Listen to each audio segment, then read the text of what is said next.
तुम्हाला पाणी द्यावंच लागेल। आजच्या सर्व जनभावनेचा आम्ही आदर करतो।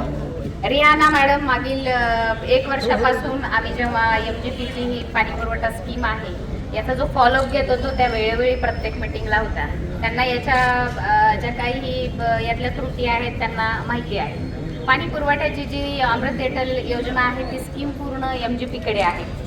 स्कीमला आत्ताच आपण उन्हाळ्यात का टेस्टिंगसाठी दिलं याचं कारण असं आहे की माननीय पालकमंत्री महोदयांचा फार फॉलोअप असल्यामुळे माननीय प्रधान सचिव आणि वरच्या लेवलवरती बैठकी झाल्या आणि त्यात सूचना दिल्या गेल्या की जे काम थांबलेलं आहे ते तात्काळ सुरू करावं। आणि पावसाळ्याच्या ह्या 4 महिन्यामध्ये आपल्याला नंतर शटडाऊन घेणं शक्य नव्हतं। त्यामुळे आणि जे आपण काही हे 16 ते 30 तारखेपर्यंत हे कामं होणं अपेक्षित होतं, पण ऑन फील्डवरती बऱ्याच ठिकाणी अडचणी आल्या आणि ते आपल्याला जास्त कालावधी लागला।